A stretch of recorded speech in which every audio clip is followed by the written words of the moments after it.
ശബരിമല സ്വർണ്ണക്കൊള്ളയുടെ അന്വേഷണ പുരോഗതി report SIT ഹൈക്കോടതിയിൽ ഹാജരാക്കി. ADGP H. വെങ്കടേഷ് നേരിട്ട് ഹാജരായാണ് റിപ്പോർട്ട് കൈമാറിയത്. ESSയിൽ സ്വർണ്ണപ്പാളികൾ ശാസ്ത്രീയ പരിശോധന നടത്തിയ റിപ്പോർട്ടും കോടതിയിൽ ഹാജരാക്കിയിട്ടുണ്ട്. കേസിൽ തന്ത്രിക്കായി പ്രത്യേക അന്വേഷണ സംഘം കസ്റ്റഡി അപേക്ഷ അതിനിടെ സമർപ്പിച്ചു. 22 വിജിലൻസ് കോടതി കസ്റ്റഡി അപേക്ഷ പരിഗണിക്കും. തന്ത്രിയുടെ ജാമ്യഹർജി 22ലേക്ക് മാറ്റിവെച്ചു. ഉണ്ണികൃഷ്ണൻ പോറ്റി സമർപ്പിച്ച ജാമ്യാപേക്ഷയിൽ വിജിലൻസ് കോടതി നാളെ വിധി പറയും. ദ്വാരപാലക ശില്പ കേസിൽ അറസ്റ്റായി 90 ദിവസം കഴിഞ്ഞ് ചൂണ്ടിക്കാട്ടിയാണ് ജാമ്യഹർജി സമർപ്പിച്ചത്. ജാമ്യഹർജി പരിഗണിച്ച കൊല്ലം വിജിലൻസ് കോടതി നാളെ വിധി പറയുന്നതിന് വേണ്ടി മാറ്റിവെച്ചിട്ടുണ്ട്.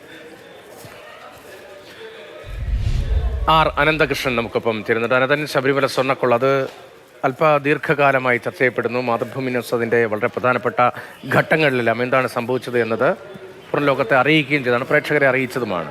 അപ്പോൾ ഈ VSSയിലെ പരിശോധനയുമായി ബന്ധപ്പെട്ട് അത് വളരെ പ്രധാനപ്പെട്ട ഒരു ഘട്ടമല്ലേ, ആ പരിശോധന റിപ്പോർട്ട് കോടതിയിലേക്ക് വരിക എന്ന് പറയുമ്പോൾ?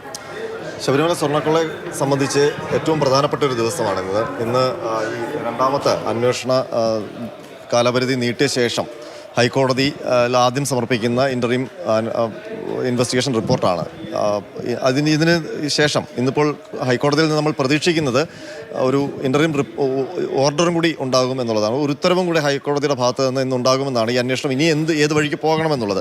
അതിന് കാരണമെന്ന് പറയുന്നത് ഇന്നത്തെ അന്വേഷണ പുരോഗതി റിപ്പോർട്ടിനൊപ്പം ഏറ്റവും പ്രധാനപ്പെട്ട ഒരു റിപ്പോർട്ട് കൂടി SIT തലവൻ H. വെങ്കടേഷ് ഇന്ന് ഹൈക്കോടതിയിൽ നൽകിയിട്ടുണ്ട്. അത് മറ്റൊന്നുമല്ല, രതീഷ് സൂചിപ്പിച്ച VSCയുടെ റിപ്പോർട്ടാണ്.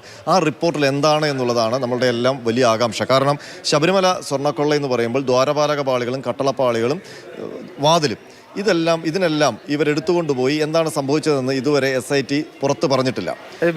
റിപ്പോർട്ടിലായിരിക്കും അത്. VSC പരിശോധിച്ചത് രണ്ട് കാര്യങ്ങളാണ്. ഒന്ന്, എത്രമാത്രം സ്വർണം ശബരിമലയിൽ 98-ൽ പൊതിഞ്ഞു എന്നുള്ളതും, ഒപ്പം തന്നെ 2019-ൽ കൊണ്ടുപോയ പാളികൾ തന്നെയാണോ തിരിച്ചു വന്നത് എന്നുള്ളതുമാണ്. അതിൻ്റെ കാലപ്പഴക്കമടക്കം നിർണ്ണയിക്കുന്ന VSCയിലെ മെറ്റലർജി ഡിപ്പാർട്ട്മെന്റിന്റെ ഒരു പരിശോധന 2 മാസം നീണ്ട ശാസ്ത്രജ്ഞന്മാരുടെ പരിശോധനയാണ് നടന്നത്. നമ്മൾ അതിന്റെ ഒരു സംശയത്തിന്റെ ആവശ്യമില്ല, ആ റിപ്പോർട്ട് എന്താണ് അത് തന്നെയാണ് യാഥാർത്ഥ്യം. അതെ, അപ്പോൾ നമ്മൾ ഇന്നലെ അതിന്റെ കുറച്ച് വിശദാംശങ്ങൾ കൊടുത്തിരുന്നു. അതായത് സ്വർണ്ണക്കൊള്ള നടന്നു, അതായത് അവിടെ 98-ൽ പൊതിഞ്ഞ സ്വർണത്തിന്റെ, ഇപ്പോഴും അവിടെയുള്ള സ്വർണത്തിന്റെ സാമ്പിളും SIT VSCയിലേക്ക് അയച്ചിരുന്നു. അപ്പോൾ അത് പരിശോധിച്ച ശേഷം ഈ പാളികൾ പരിശോധിക്കുമ്പോൾ ഇതിന് രണ്ടിലും ഉള്ള ഗോൾഡിൻ്റെ വ്യത്യാസമുണ്ട്, അളവിലും വ്യത്യാസമുണ്ട് എന്നുള്ളത് ആ റിപ്പോർട്ടിലുണ്ട്. നമ്മൾ അതിൽ മനസ്സിലാക്കുന്നത്, ചില സൂചനകൾ ലഭിക്കുന്നത് ഈ പാളികൾ അപ്പാടെ മാറി പുതിയ പാളിയാണ് വന്നത് എന്നുകൂടി ആ റിപ്പോർട്ടിലുണ്ട് എന്നുള്ളതാണ്. അങ്ങനെ വരുമ്പോൾ നമ്മൾ പ്രതീക്ഷിച്ചതുപോലെ അവിടെ സ്വർണം ഉരുക്കിയുള്ള അടിച്ചുമാറ്റലല്ല നടന്നത്.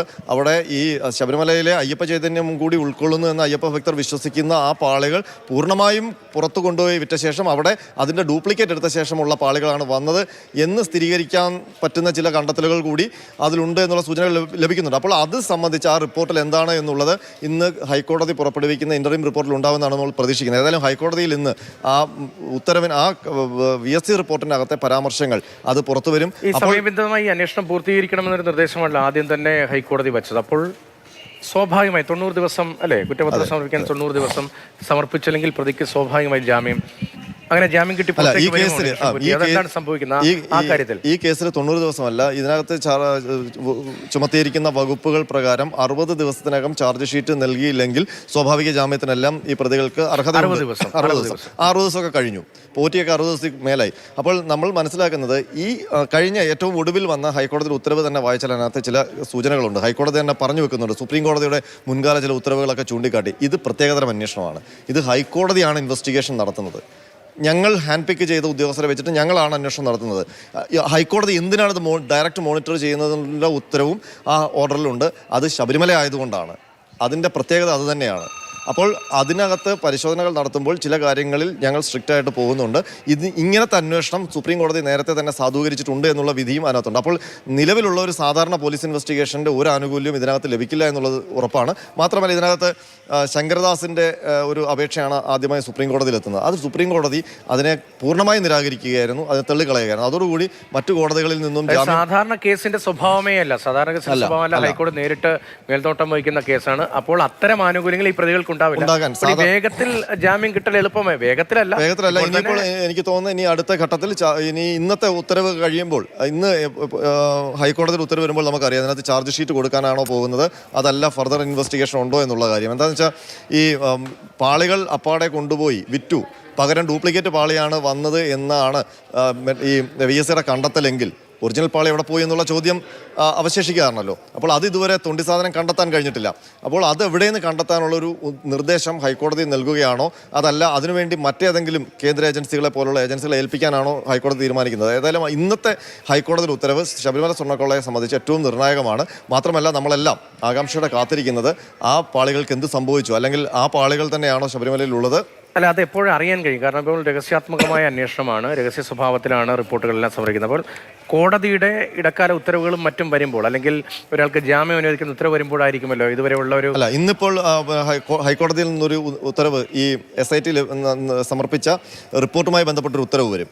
ആ ഉത്തരവ് ഇന്ന് ഉച്ചയ്ക്ക് ശേഷം വരുമെന്നാണ് നമ്മൾ പ്രതീക്ഷിക്കുന്നത്. ആ ഉത്തരവ് സാധാരണഗതിയിൽ ഇങ്ങനെ റിപ്പോർട്ട് സമർപ്പിക്കുന്ന ദിവസമെല്ലാം വൈകുന്നേരത്തോടു കൂടിയാണ് ഹൈക്കോടതിയുടെ ഒരു ഉത്തരവ് വരുന്നത്. ആ ഉത്തരവിൽ നിന്നാണ് ഇതുവരെയുള്ള അന്വേഷണത്തിന്റെ ഗതി എങ്ങനെയാണ്, എന്താണ് കൂടി ഇക്കാര്യത്തിൽ ഒരു വ്യക്തത അതിനകത്ത് വേറൊരു കാര്യമുണ്ട്. തന്ത്രിയുടെ അറസ്റ്റുമായി ബന്ധപ്പെട്ട ചില ക്ലാരിഫിക്കേഷൻ കൂടി ഹൈക്കോടതി അതിനകത്ത് വരുത്താനുള്ള സാധ്യതയുണ്ട്. കാരണം തന്ത്രിയുടെ അറസ്റ്റോട് കൂടി ചില വിമർശനങ്ങളൊക്കെ ഹൈക്കോടതിക്കെതിരെ SITക്കെതിരെയൊക്കെ ഉയർന്നിട്ടുണ്ട്. അപ്പോൾ ആ സാഹചര്യത്തിൽ അത് സംബന്ധിച്ചുള്ള ചില വിശദാംശങ്ങൾ കൂടി അതിനകത്തുണ്ട് എന്ന് പ്രതീക്ഷിക്കുന്നുണ്ട്.